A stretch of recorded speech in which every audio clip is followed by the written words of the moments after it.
Debbie. We are live to the world, and the world can hear you. Ah, fabulous. Hello, Claire. How are you doing? I'm very well. How are you? I'm all right. And everybody in the ABW group as well. Everybody, and because we're on the page, people who aren't in ABW as well will be seeing us. Just everybody in the world. The whole world will tune in and listen to you because you're an amazing lady. And I know that a few people have already said to me, Debbie's tonight. Yeah, oh great, I'll tune in. So whether they do or not is a different matter, but I know people will tune in afterwards to hear everything you've got to say. Yeah, they don't have to watch it in real time. They don't have to watch it now. No, I'm going to try and find us on the phone so that I can share so more people can find us. Okay. What was I going to say? So I've only actually met you in person once. Yes, we had a cup of tea, maybe and cake as well at the Think Cafe. Else there, whether it was tea or lunch, I don't remember. That was a while ago, wasn't it? I think it was over 2 years ago. Oh my God! Okay, that is a long time ago. That's crazy.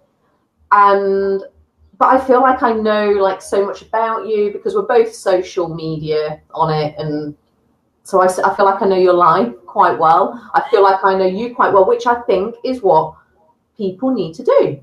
Because I know from when we first met 2 years ago, your business has grown exponentially. Your audience has changed slightly as well. So tell people about, well, first of all, how you got into it and how it's changed for you. Like into running my own business? Oh, I'm echoing for myself. Am I echoing for you? No. Okay. I'm like in a weird echo chamber, but I'll just it might go away. Hope that it's not affecting anybody else. Okay, right, let me get comfy. So how did I start my business? Well, I kind of end up giving this like really long story, but anyway, so I've kind of been I did an English degree years ago at the turn of the century, and since then I worked in marketing, and then I had a gap where I had Robin, who's my daughter, who's 10, and had cancer. So that was fun.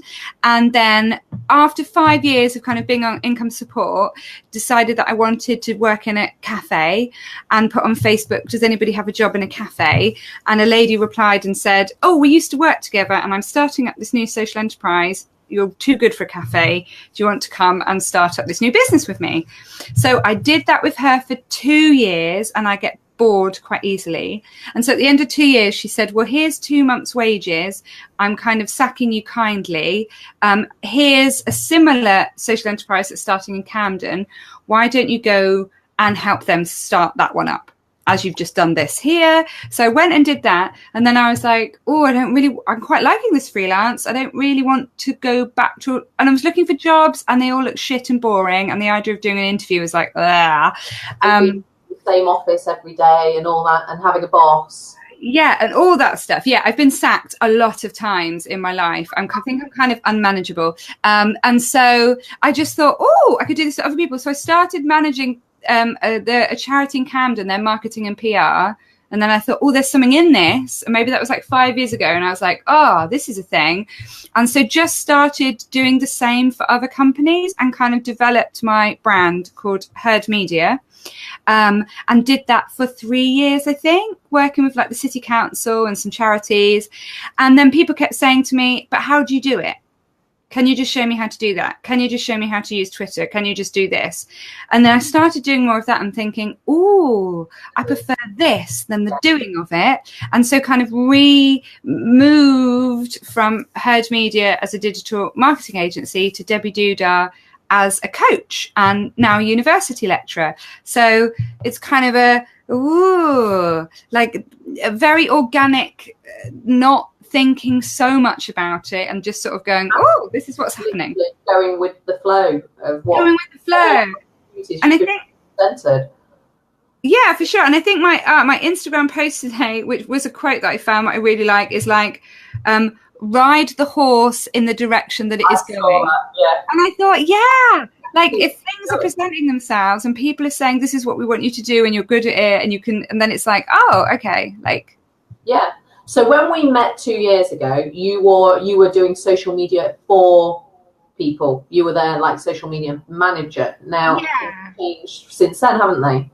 Yeah, I was kind of like on the cusp of like doing more coaching. And so since I think just after Christmas last year, I finished with not just after Christmas, just before Christmas last year, or just after the summer, I finished with my last client. And so it's nearly been 12 months of just coaching and just lecturing, which is great. That's amazing. Yeah. In that, was there any stage you kind of thought, oh God, I don't know what I'm doing? Yeah, all the time. Even now. Every stage. Even now wonderful, and like you walk your talk. No, you talk your walk. You walk your talk, whichever way around that goes. You know what I'm trying to say. You practice what you preach. Yes, exactly. Yeah, I think like I know what I'm doing with clients. Like I've got a proper program set up and we have really good results and people have a really good experience. But I think like that overall, I'm running my own business thing never leaves, like that kind of like, woo, I'm just like flying by the seat of my pants still. The income's like so much better than it's ever been. So that's great. I'm like, making really good money, but I've just happened to have bought a house, so at the same time as earning more money than I've ever earned in my life, kind of times 2 I suppose, it's all disappearing. So I'm kind of worrying about money as much as I did when I was in income support. Completely makes sense. And I don't know if as an entrepreneur that ever goes away, unless you're earning like £50,000 a month or something, which some people do as an entrepreneur. Unless you're earning stupid amounts of money, I think there's always that it might not stay here. This income could go at any time. Yeah, and I think even if you're earning 50k a month, which is a crazy amount of money, like there's still the fear that things could change. Absolutely. Maybe not the flavor of the month, and it could all come crashing down. And so you're trying to, like, you know, whether you're on £1,000 a month or 50 grand a month, you still have that like fear that you're creating something out of thin air, and by the grace of God go I, like that kind of like white knuckle ride thing. And I think it lessens. Like I panicked a lot at the beginning of running my business. Like, you know, am I gonna, because I'm a single, well, you know, I have a man now, but I'm a part-time parent really. But at the time I was a single mum, and having to pay the bills every month was like an enormous pressure. And it's taken me a long time to kind of, I mean, there's hardly any peaks and troughs now. It's just like level. But for a long time. But we've both done that. Yeah. Yeah. But it makes us more determined as well. Yeah, and I love it. Like I love working for myself. So the bad bits of it, the bits where you're kind of a bit panicky, so the good bits outweigh the bad bits. Like the benefits are brilliant. And she's 10. Yeah. Does she say, Mum, get off your phone? How does she see you as a businesswoman? Are you being a good role model for her? Yeah, I think, yeah, of course she tells me to get off my phone, but I think all parents probably do that. And then she doesn't have one yet, and I'm sure I'll be like, get off your phone, but she wants to be on it, like watching YouTube. She did say, do you have a YouTube channel? And I said, well, kind of. I think I've got like 6 subscribers. I was like, I don't know if that's like, and she was like, woo. So I think she kind of finds it all a little bit exciting. That's good. And she did ask me, like, are you famous? Because every time we leave the house, people are like, Debbie Dooodah, or hello, or blah, blah, blah, or chatting to me. So I think she finds that a bit like, I was like, only in Nottingham and only in a really small... Yeah, it's true. People do become recognised, which is bizarre when you live behind the screen and you interact with people behind the screen. When you go into the real world and people go, oh, you're so, you go, oh, yeah, that's me. And you go, what do you know about me? Yeah. It catches you off guard, doesn't it? People do know you for social media and marketing. So those people who are starting out and they go, oh, which platform do I need to be on? I mean, I don't know what the answer is, but what do you say to them? Well, it's a marrying of a couple of things. So the first thing is, where's your audience? So, you know, who do you want to talk to? what do they look like? Where do they hang out? Where are you most likely to find them? And the next thing is what are you naturally gravitating towards? Because if there's a platform that you really, really effing hate, then that being the first platform that you learn is kind of an uphill battle. So yeah, where are your audience and what do you naturally gravitate towards? And there's another thing now, which is like sometimes doing what's unexpected might work better.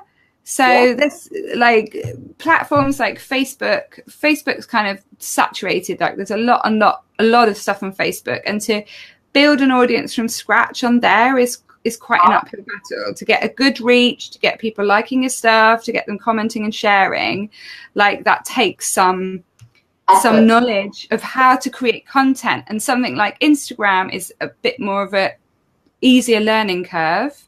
Agreed. So it's like, yeah, and also don't try and be on everything at once. No.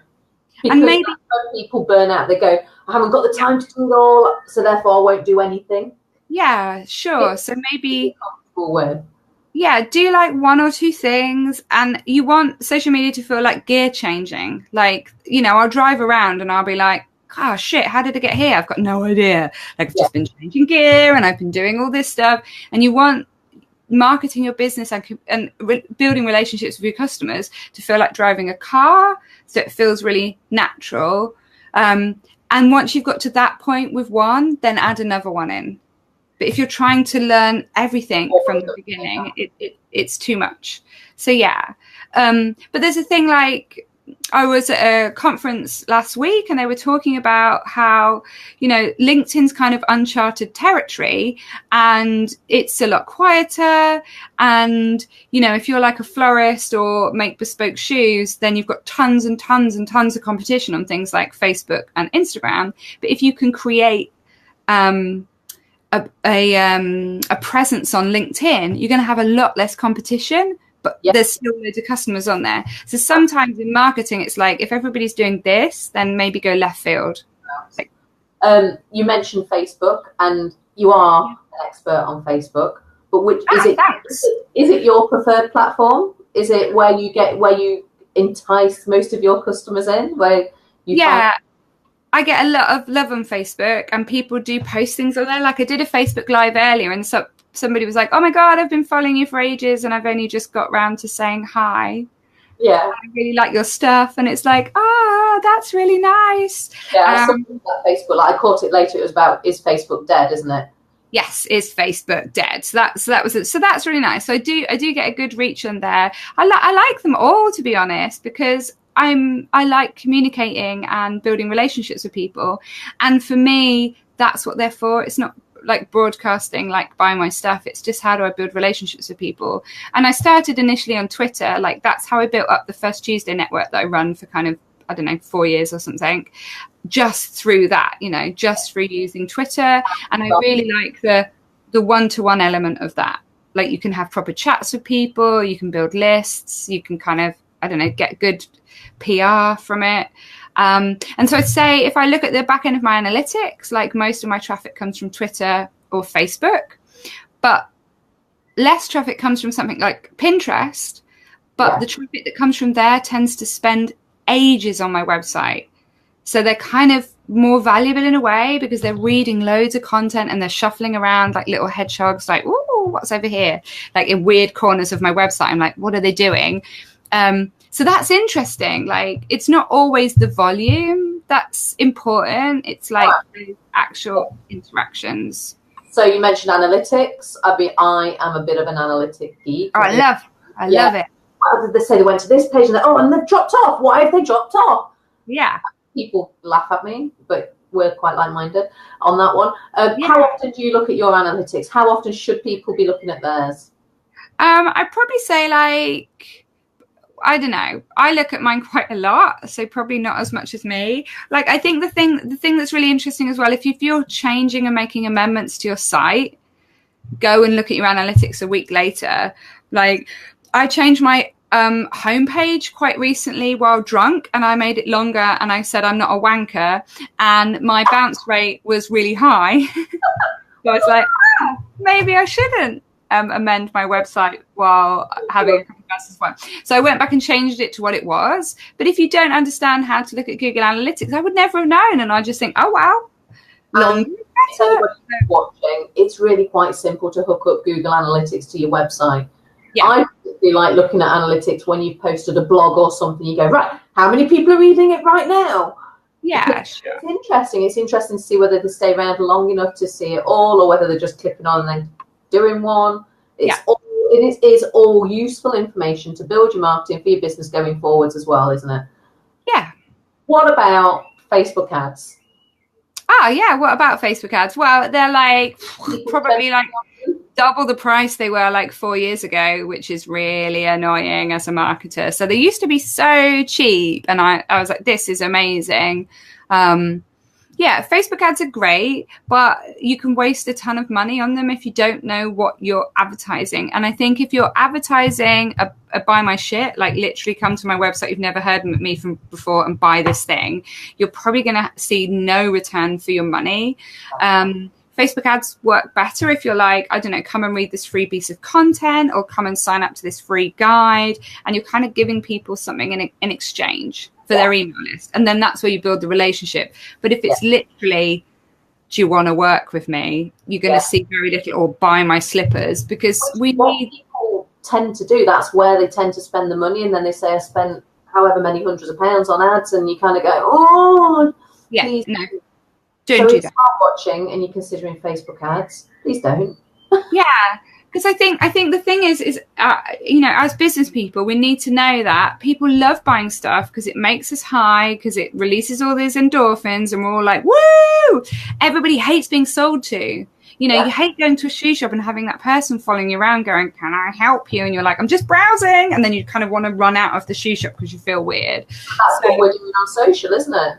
Yeah, for sure. And so know that it takes people several kind of times to get to build a relationship with you before they're going to buy your stuff. And you can't just go in with the, hello, here I am, here's my business card, do you want to work with me? Like that, like kind of masculine way of networking doesn't work. It's like a slow build. Social media is kind of a slow build. It really is. And I think within Nottinghamshire, within that entrepreneur network in Nottingham, that you are quite famous. Celebrity done for your is it your introduction to Facebook course or Facebook? That's how you're going to shoehorn it in. I love it. Yeah. Drop it in. Yeah, there's like on my website. There's like, oh, there's a hello from Mary.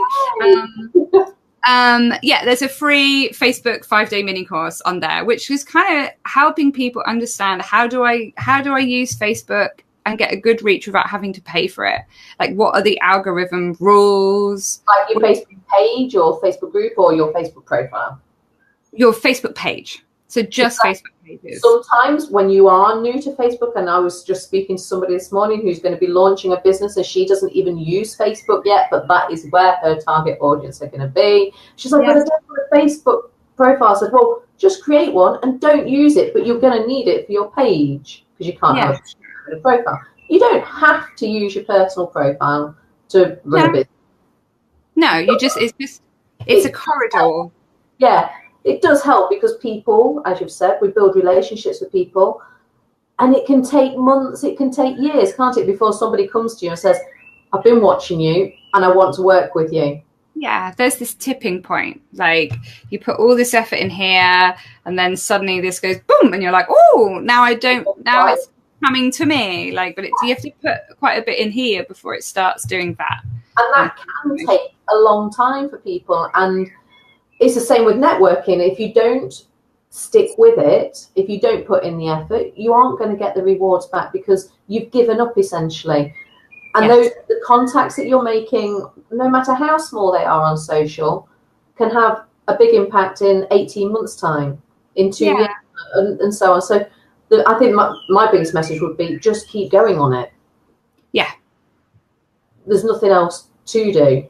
What else are you up to? What else is coming up? I've been watching you. You've got some kind of toolkit coming, I remember seeing. What's that about?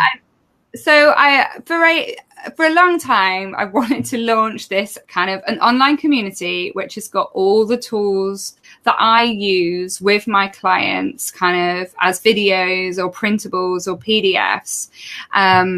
So yeah, it's called the Indie Freedom Seekers. And the idea is to support women to build financially sustainable businesses by being more visible. So giving people the tools and the confidence to use social or PR or email marketing or whatever that is to build an audience and kind of get over those money blocks and help people to build profitable businesses. Awesome. So and that's financial freedom. End of the year? Was that probably like September? I did say that I'd launch it in June, and most of it's ready. And then I kind of last week was like, "What the f am I doing? I'm buying a house and sorting out builders and." Enough's enough. You mentioned email marketing there. Post GDPR, is email marketing still a thing? I don't know emails that come into my inbox. I do, and people read my emails all the time, and they come up to me and they go, "I love your emails." Well, like Andrea reads yours. Yeah, like I think it's back to content. Like if people aren't watching your Facebook lives, if they're not reading your emails, if they're not responding to your stuff, it's just because you're not creating the right stuff. It's as simple as that. And you need to go back and work out, what do I want? What can I bring to this conversation? What's different about me? What am I passionate about? Like, who can I help? What are the problems? Like those kind of really basic things. And I think sometimes a lot of people don't have themselves in their marketing because they want to appear professional, or they want to, I don't know, put on some kind of business hat or something. Yeah, rather than being themselves. And actually it's when you bring everything to the table, then people can build a relationship with you and respond to you. Otherwise you end up feeling a little bit schizophrenic as well. It's like people have like a personal Instagram and a private one. It's like, how the hell do you decide if this picture is personal or business? Like you're just giving yourself more work to do.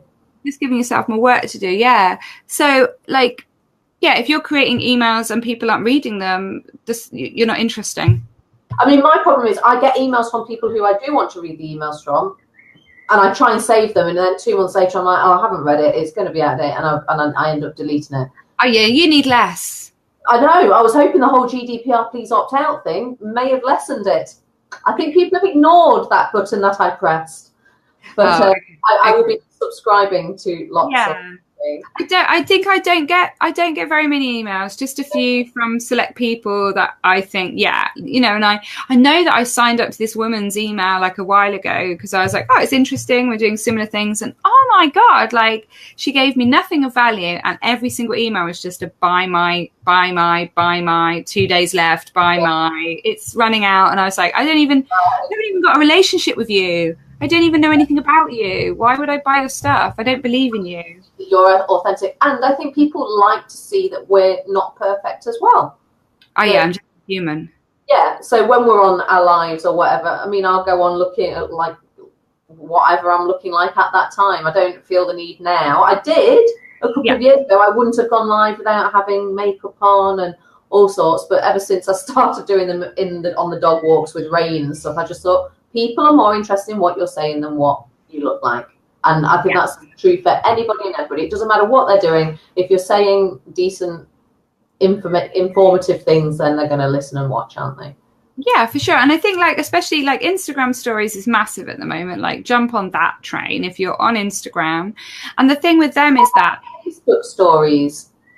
Well, I just sort of do Instagram stories and dump them in Facebook. And I know that I get a lot less views in Facebook. I don't think people are that into it on Facebook. Like hardly any people see the stories that are on Facebook. But Instagram, I can have like 200 odd people view things. And then apparently 1 in 5 people will respond and actually send you a private message. So I get loads of private messages through Instagram stories as well. And I think like that's the space where you can be like, oh, I've just woken up and I'm in my pajamas and I'm going to do a funny dance, or I'm doing this, or look at that, or blah, blah, blah. And it can be a lot more like off the cuff and less curated. Yeah. Where like, I think like a Facebook business page, you have to, it's quality. You have to create quality stuff over kind of just posting stuff out, where Instagram stories, where you can be a bit more like, this is me. Yeah. walking the kids to school. I don't know, like I'm doing everything that everybody else does on a day-to-day basis. Yeah, reading a book in this book's good. Do you know what I mean? Like that, like, and people respond to that. They really do, and it's often those posts that do better than the other. People haven't caught on to it yet on Facebook. This is Fiona Hill, but it's increased. Yeah, and I think like maybe Facebook is dying. I saw some awful quote that the average watch of a Facebook live is 6 seconds. Yeah, 6 seconds. That's so. You have to talk really quickly on that, don't you? Hello, hero. This is what I'm doing. So I think people get caught up in like having big numbers and big followers, but actually it's better to have a few people that are really engaged than loads of people, because they will watch past the 6 seconds. Yeah, and that's the true on all of your accounts, on Instagram, on Twitter. Yeah. If you've got 500 people who are engaged, that's better than having 5,000 or 50,000 and only 3 of it, because it all goes against your algorithms, doesn't it? Facebook's going, well, all those people aren't interested, so therefore we're not going to show you stuff to anybody else. Yeah, sure. The other thing that's really exciting is that I've been podcasting for I think a year. Like, and we got like 1,000 downloads last month, and we were so chuffed because we've literally been pissing about and not taking it very seriously. Like Amy and I just get together and we're like, it took us ages just to work out how to like get good sound, and we were like, well, we'll just do it rather than wait for it to be perfect. We'll just make stuff and we'll just put it out there.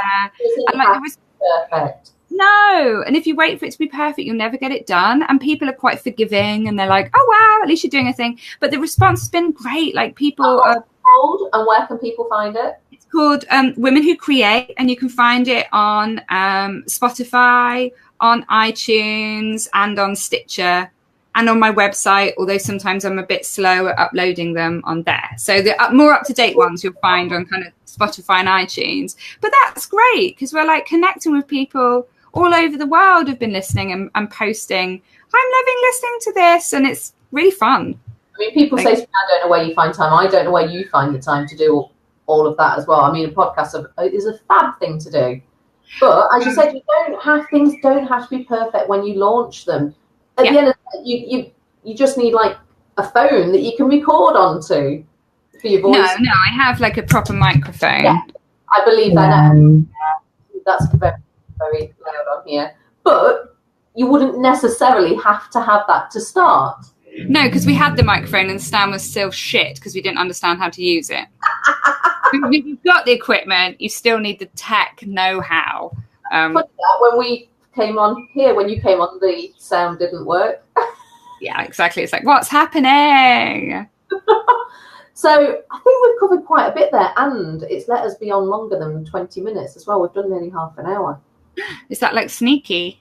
I think it is a bit sneaky. It says you get 20 minutes, but it's clearly lying to me.